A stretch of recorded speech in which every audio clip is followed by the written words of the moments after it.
बच्चों, let's read the question. The question says, how would you explain the fact that first ionization enthalpy of sodium is lower than that of magnesium, but its second ionization enthalpy is higher than that of magnesium? ठीक है, तो ये हमारा question, और इस question का जो हमारा की कॉन्सेप्ट है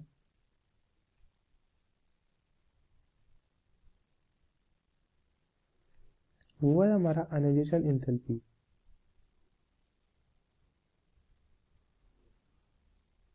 एक मिनट,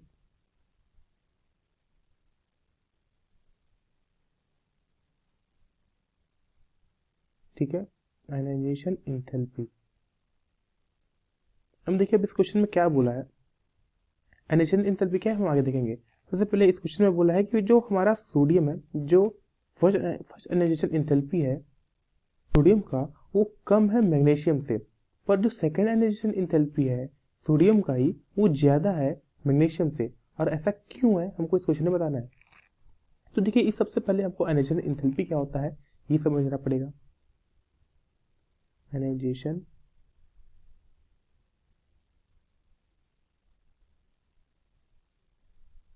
एंथैल्पी, ठीक है। तो अकॉर्डिंग टू एनसीईआरटी, अगर हम एनसीईआरटी के थ्रू बात करें तो व्हाट इज आयनाइजेशन एंथैल्पी। तो आयनाइजेशन एंथैल्पी और it represent the energy, it represents the energy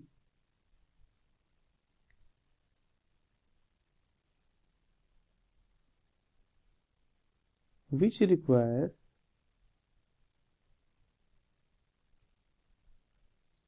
to remove an electron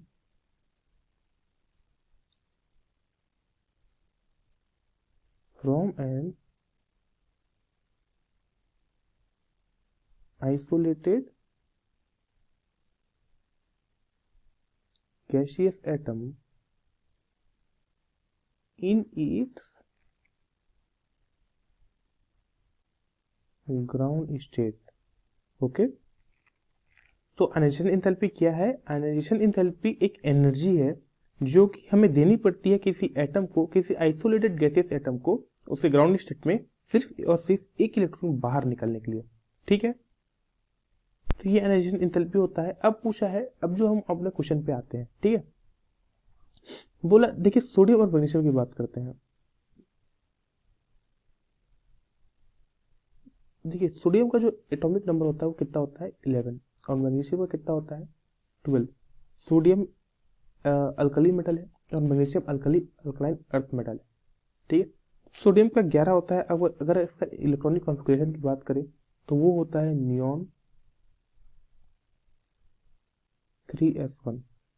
magnesium का क्या होता है, मैग्नीशियम का होता है नियॉन 3s2। अब इसका हम ऑर्बिटल बना के देखें तो ऐसा एक एस ऑर्बिटल है, ठीक है। इसका भी एक ऐसा एस ऑर्बिटल है क्योंकि लास्ट इलेक्ट्रॉन यहीं पे आ रहा है, इसका एक इलेक्ट्रॉन सिर्फ आ रहा है। और मैग्नीशियम में कितना आ रहा है एस ब्लॉक पे 2 इलेक्ट्रॉन, सॉरी एस ऑर्बिटल पे 2 इलेक्ट्रॉन आ रहा है एस सबशेल पे। अब देखिए अब जो सोडियम है यहाँ पे, अगर सोडियम को हम एनर्जी देते हैं यहाँ से, ठीक है, यहाँ से हमने इस सोडियम को एनर्जी दे दिया, और इसको एनर्जी दिया मतलब कितना एनर्जी दिया, मतलब इसका एनर्जी वो एनर्जी उतना एनर्जी दिया जितना इसके आयनाइजेशन एंथैल्पी के बराबर हो। तो बराबर होने से क्या होगा, जो सोडियम होगा वो एक्साइट होके इस इलेक्ट्रॉन को बाहर निकाल देगा, ठीक है, इस इलेक्ट्रॉन को बाहर निकल जाएगा, और ये क्या, और पूरा सोडियम क्या बन जाएगा यहाँ पे सोडियम आयन। अगर हम अब हम मैग्नीशियम को एक एनर्जी दें तो मैग्नीशियम भी यही करेगा, ठीक है, मैग्नीशियम भी एक आयन बाहर निकाल देगा और वो बन जाएगा मैग्नीशियम आयन। पर यहाँ पे सोचने वाली बात है कि यहाँ पे सोडियम को इस सोडियम प्लस बनने के लिए कितने मतलब कितने इलेक्ट्रॉन निकलने पड़े, एक इलेक्ट्रॉन। इसके पास वैसे वैलेंस सबशेल में कितने इलेक्ट्रॉन थे, एक ही था, उसको सिर्फ वो ही लास्ट इलेक्ट्रॉन निकलना पड़ा और वो सोडियम प्लस आयन में चला गया। और ये सोडियम प्लस आयन के पास कितने इलेक्ट्रॉन है 10 मतलब कि ये एक नोबल गैस कॉन्फिगरेशन में पहुंच गया है, ये इसका ऑक्टेट कब कंप्लीट हो चुका है, ठीक है। इसके पास ऐसा था ना, ये जो 11 है ये ऐसा था 281, तो ये इसको दे दिया, तो देखिए यहाँ से ये इस इलेक्ट्रॉन को दे दिया, या फिर यहाँ से भी देख सकते हैं ये एस वाले इस एक इलेक्ट्रॉन को दे दिया, तो सीधा इनके पास नियॉन वाले कॉन्फ़िगरेशन में पहुंच गया ये, जो कि हाईली स्टेबल है। अगर मैग्नीशियम की हम बात करें तो यहाँ से अगर ये एक इलेक्ट्रॉन दे दिया तो ये कहाँ पहुंचा, तो ये सोडियम वाले लेवल पे पहुंच गया, इस वाले लेवल पे पहुंच गया ये, और ये मैग्नीशियम प्लस आयन बन के, ठीक है। तो इसलिए क्योंकि अगर ये एक इलेक्ट्रॉन दे देता है आसानी से, तो सोडियम सीधा सीधा इनर्ट गैस कॉन्फ़िगरेशन में पहुंच जाता है नियॉन वाले लेवल पे। तो इसलिए जो है हमारा रीजन कि जो सोडियम का जो पहला आयनाइजेशन एंथैल्पी है वो मैग्नीशियम से बहुत कम है, बहुत कम नहीं है लेकिन कम है, ठीक है, वो कम है, सॉरी कम है। क्यों कम है, क्योंकि वो सीधे सीधे एक इलेक्ट्रॉन देने के बाद नियॉन वाले कॉन्फ़िगरेशन में या इनर्ट गैस कॉन्फ़िगरेशन में पहुंच जाता है, जबकि मैग्नीशियम नहीं पहुंच पाता है, ठीक है। मैग्नीशियम एक इलेक्ट्रॉन ये जो है ये इसका ये दोनों इलेक्ट्रॉन यहाँ पे है, ये इस एस सब शेल में, तो ऑलरेडी एक स्टेबल है क्योंकि ये फुलफिल्ड है। तो ये क्यों चाहेगा सिर्फ एक इलेक्ट्रॉन देना, या तो ये पूरा दे देगा या तो ये देगा ही नहीं।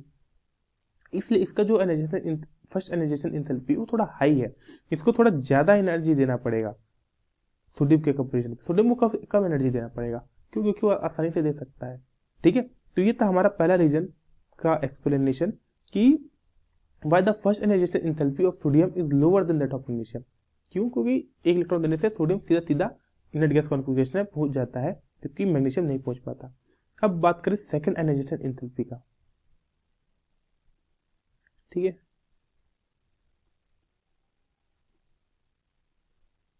सेकंड आयनाइजेशन एंथैल्पी का,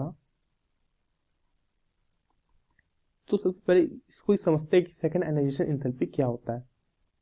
तो according to NCERT, second ionization enthalpy is the energy required to remove the second most loosely bonded electron. क्या, इट इज द एनर्जी, ये भी एनर्जी है जैसे कि फर्स्ट आयनाइजेशन एंथैल्पी था।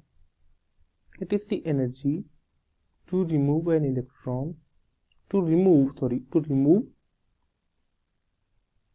the second most loosely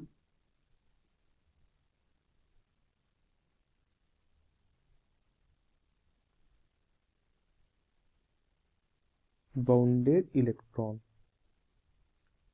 जो second most loosely bounded electron है, उस इलेक्ट्रॉन को निकालने के लिए हमें जो एक एटम को एनर्जी देनी पड़ती है वो कहलाती है सेकेंड आयनाइजेशन एंथैल्पी।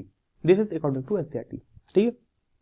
अब एनसीईआरटी और क्या कहता है, मतलब कि कॉन्सेप्ट भी है, वो क्या है कि जो सेकेंड आयनाइजेशन एंथैल्पी है ये always and always higher than the first ionization enthalpy. ये क्या है, always higher then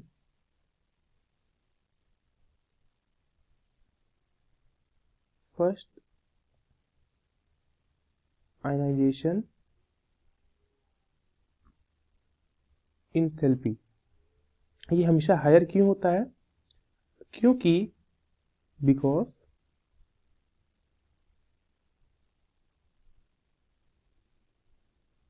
it is difficult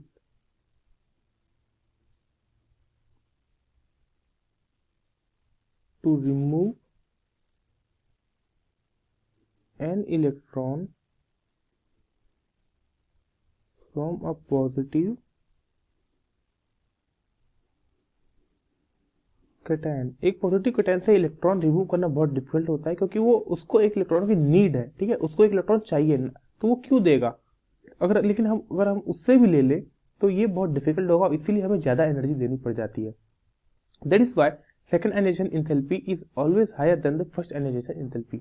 और इसलिए जब हम सोडियम आयन से एक इलेक्ट्रॉन और निकालना चाहें जो कि ऑलरेडी एक नियॉन वाले कॉन्फ़िगरेशन में पहुंचा हुआ है, ठीक है, तो इसलिए हमें इसकी जो आयनाइजेशन एंथैल्पी है, हमें आयनाइजेशन एंथैल्पी बहुत ज़्यादा एनर्जी देनी पड़ती है, इसीलिए इसका जो आयनाइजेशन एंथैल्पी है वो बहुत ज़्यादा हाई है।